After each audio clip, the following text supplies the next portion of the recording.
What is up, basketball fans? And I am Jason Burgos for Sportsnaut, and I have the pleasure of being joined by a man that played 14 seasons in the NBA. He's here to talk about his new business venture known as Form, and that is Jazz, Celtics, and Hornets veteran Gordon Hayward. Senor Hayward, thank you so much for the time today. Yeah, hey Jason, thanks for having me on. So first, let's talk about Form. It is now for the people that don't know about it yet. It's a tool specifically designed to help basketball players of any age improve their shooting skills. And I think it's a brilliant idea because throughout your career you were known as one of the best shooters in the game. So it adds like a so much legitimacy to it and stuff like that. So people when people discover it. So tell me about like the origin of Form and how long has this been a project you've been working on?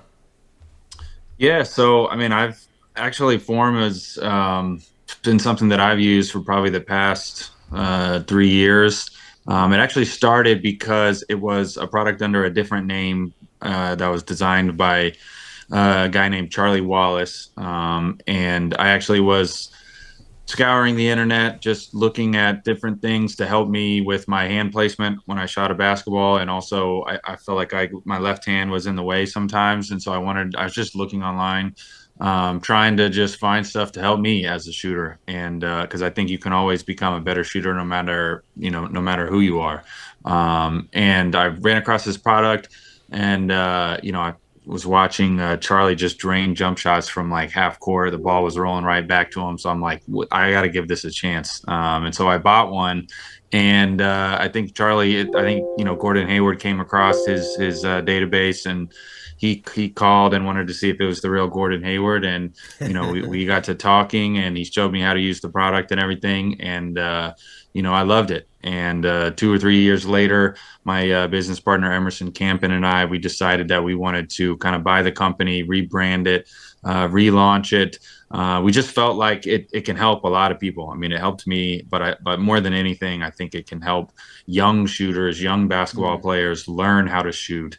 It's a tool, as you said, and it's a training aid, and it definitely doesn't replace the basketball. I think it's just a something to help you get started. It kind of helps you get the fundamentals and a foundation down when shooting. And yeah, so we're super excited about it, and I think it can really help people out. Now, of course, people are going to be curious now. So the first thing is like, how much does it cost? Are there different variations of it? Or the different things that Yeah, come with it, accessories, all kinds of stuff like that? And also, what's kind of like the data you guys have on it that, obviously it worked for you and that's a great selling point, stuff like that too. yeah. But in terms of like a kid gets it, how quickly can they see benefits from it and those kinds of things? Yeah, so there's three different sizes, I guess, if you want to say. I mean, the form is essentially it's a square, so it's not going to be exactly the same size as a circle or as a basketball, but it's roughly the same circumference. It's the same weight as a standard men's basketball, and then we've got a women's size, which is the same weight as a women's basketball. I know that women's basketballs are slightly smaller, but because of the square shape, it's kind of insignificant. So we kept the size of that the same, but the weight is different. And then we have a kid size, and the kid size is definitely a lot smaller. And that's what I think is really going to help kids because, I've got 4 kids of my own, and even my girls, when they're trying to shoot, everyone wants to shoot with 2 hands. Mm-hmm. It's hard for people to get that offhand, just, really quiet. And because of the square shape, it's really easy to do. And I think kids want to use 2 hands because it's the balls are too heavy, and they feel like they have to really use both hands. But that's what this really helps out with. And my girls in 15 minutes, I was able to get them a foundation and get them to shoot Wow. with like proper form. Now this is, like I said, this is just one tool that should be in your toolbox, and there's nothing that's ever going to replace hard work and commitment. But this is something that, for one, and this is really what I used it more than anything, was just around the house. You don't have to use this product. You don't have to shoot it to a goal. You certainly can, and I would do that in my warm ups sometimes. But more than anything, you're sitting around the house and you're watching TV or whatever, and and I would just shoot it up and down all the time, and it kind of just helps you lock in your form. And so it's something that you don't need a goal, I think, which is really cool because there's so many kids that and people that don't have access to a court. They don't have a hoop in their driveway, or they don't get to go to the gym all the time. And this is something that you don't necessarily need a coach, because it's a square shape. You get instant feedback, and if you don't shoot it the right way, you'll see it. The square, the cube will wobble. If you do it the right way, it'll spin pretty beautifully on the single axis. Hmm. And so it's something that like I said, you don't necessarily need a coach. And yeah, I mean, I think we don't necessarily have data as, like I said, this isn't going to turn you into Klay Thompson. But it's certainly going to get you on your way. It helps you kind of build that foundation. And I think that's one of the reasons why, when we launched this, we asked around. I obviously know a lot of people in the basketball industry and community, and my partner Emerson, he played with me at Butler, and then he also coached for 12 years at Butler, and so he put it in front of a lot of different coaches, and everyone was saying how this is great and it's awesome. So we did our research on it, and I really think it can help people. And I'm glad you brought up like college and stuff like that, and coaches using it, because I know Paul George is involved with this, and definitely people I'm sure on the NBA side. But because you've had a long career, you've made connections throughout the time in the sport. I'm sure there are plenty of maybe. Is it possible that it might be like available to high schools or colleges, and by making it available to them, that helps spread the word on it and get it out there and shows it in use? Is that something that would be possible?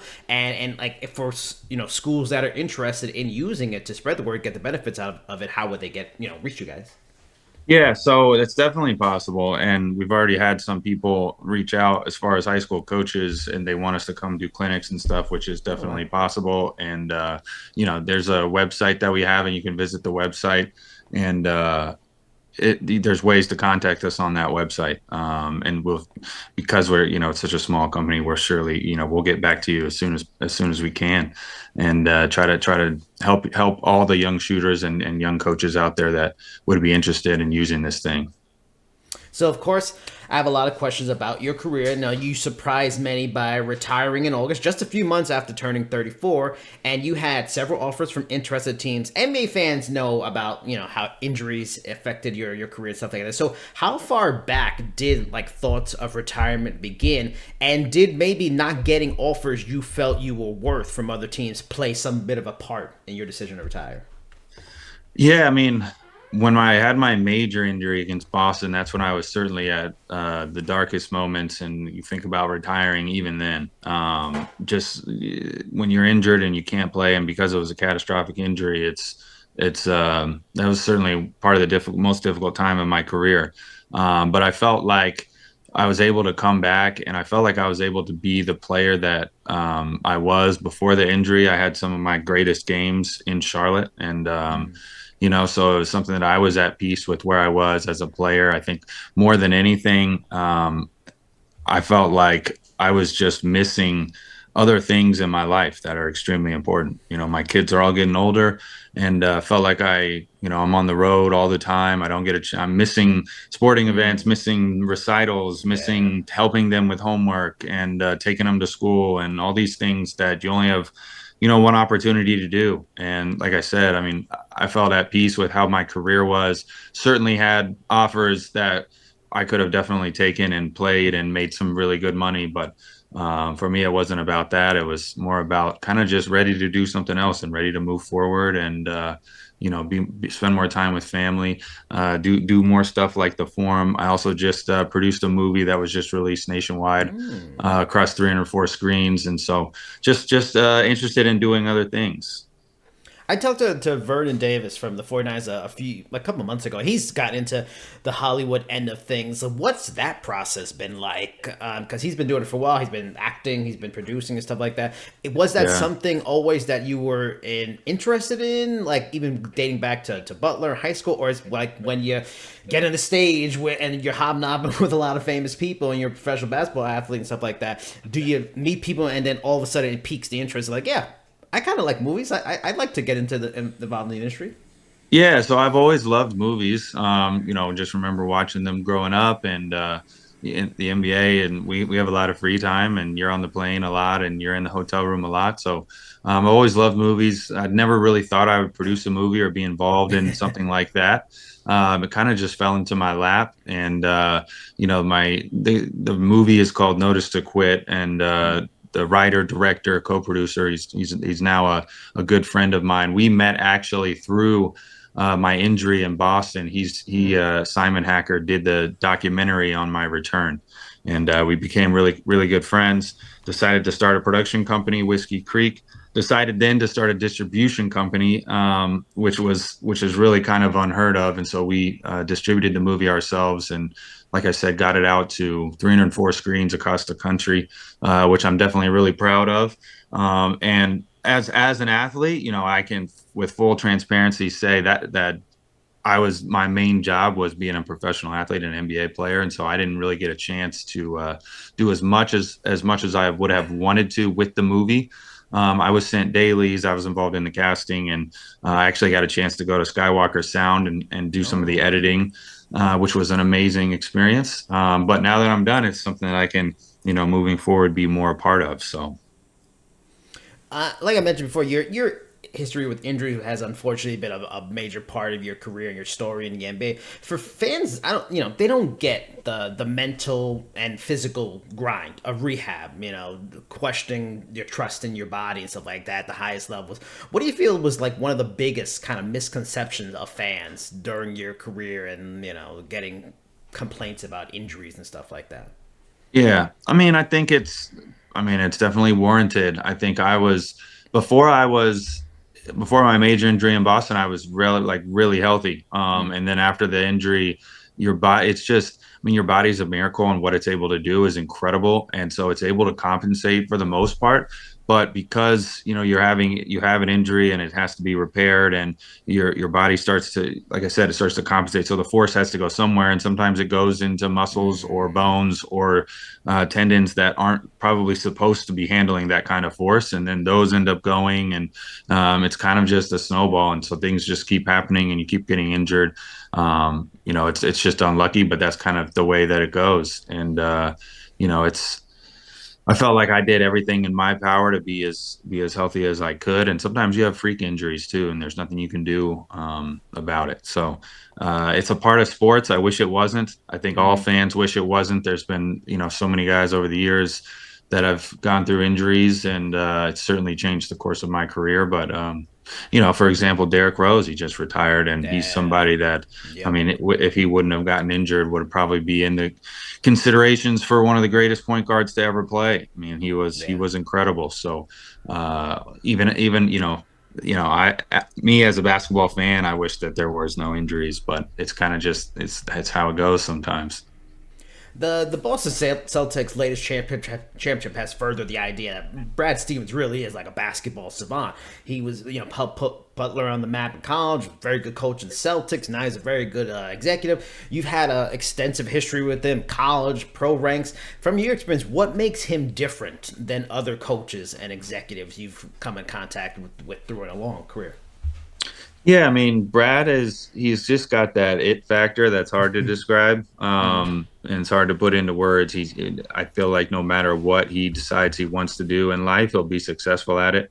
I think more than anything, he's got a great work ethic, and his preparation was unmatched, in my opinion. And that's what always our college teams were. We were so well prepared going into games, and he was so well prepared and always had an answer for whatever the other team was going to throw at him. But I had no doubts that he would be successful as an executive. I was happy to see those guys finally win. I still have a lot of, connections with and relationships with people that are on the team. And although I wish that I could have won when I was there with them, and they certainly are set up for a bright future here. I mean, I think they got to be the favorites for this upcoming Yeah. year too. I'll allow it, Gordon. I'm a Knicks fan, but I'll allow it. You're probably right.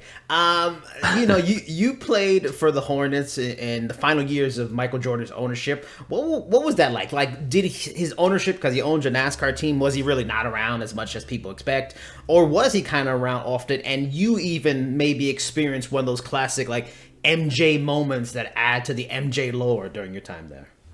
Yeah, I mean, first off, I joined the Hornets basically during COVID, so it was such an interesting season, an interesting Mm, year, and you can surely remember everything was. I mean, you're tested like twice a day, and right. everyone has to wear a mask, and so that not very many people can come around, and so he wasn't there as much, I'm sure, as he would have liked because of the restrictions. He came around from time to time, and then over the course of my next 2 years there, he would be around from time to time.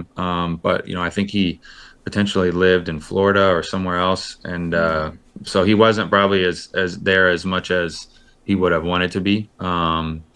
But I don't know if I had necessarily an MJ moment that a lot of people would think of. I know like everyone you could see him when he was on the bench, but it's obviously there's pressure when he's the owner of the team and he's the greatest player of all time and yeah. he's sitting like right next to you on the bench.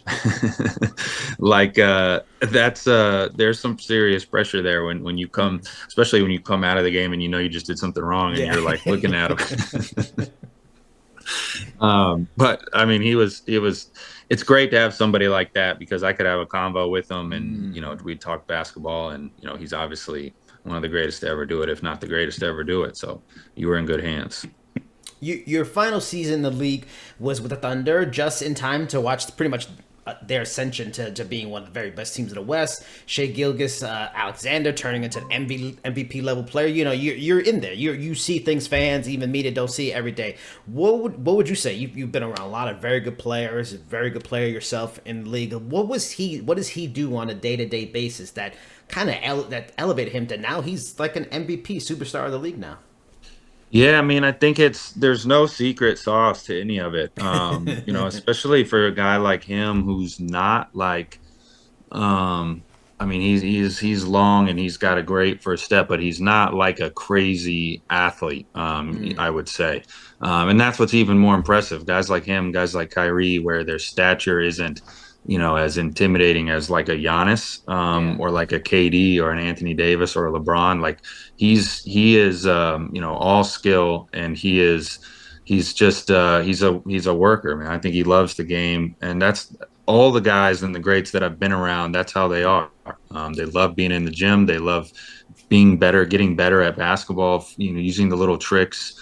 He's one of the best. He's been one of the best foul drawers in the league for a while. And that's a skill, man. That's an art form. And that's studying, that's learning, that's practicing how to draw fouls, how to put yourself in positions where they have to either foul you or let you score. And he's, he's got that like he's very like what's the word, like he's like slithery, like he's slippery, like he's able to like kind of like find the cracks in Yeah. the defense and get in there, and he makes it look so easy. And certainly the Thunder, they have a bright future as well. I mean, you're reminded of my time when I was in Boston with the young guys that were there and just the talent, and I think they're going to have to figure out, how to compete with each other and not against each other. But I think they got a great organization and coach, and so they should be, they should be one of the favorites here this year. You played with four different teams during your career, but was there any teams, coaches, players that you look back and you go, damn, I really wish I could have played there or for him or with them during your career? Yeah, I mean that's a hard question to answer. There's lots of guys that would have been fun to play with. You know what I Yeah. mean? Like I felt like I was blessed with the coaches and the teams that I was able to play with and play for, and I wouldn't have had it any other way. Would you be open to doing something like, Big Three League, just to stay active on the side, still play basketball? Like I played the NBA, I'm done, that's it. Yeah, I mean, we'll have to see. As of right now, I'm good. I don't really want to touch a basketball, but maybe in like a year or so, I might get the itch. And yeah, 3-on-3 would probably be all that I could do. The full court 5-on-5 NBAs, that's no joke. All right, last question. Since you are in the movie business producing, Gordon Hayward's top three movies of all time, and I mean like the three movies that you never get tired of watching. You can watch them all time. Top three. Sure, sure. And that's a different question. This is a tough one. All right, so I'm gonna say I'm gonna say The Prestige. Oh, it's a good Um, one. Chris Good. Nolan. I'm gonna say Rush Hour 2. Hmm. Because I just loved that movie growing up, and I just always thought it was hilarious. And the third one, I'm gonna go. I'll go Dark Knight. I'm gonna go Dark Knight. So those Oh. would be my top three.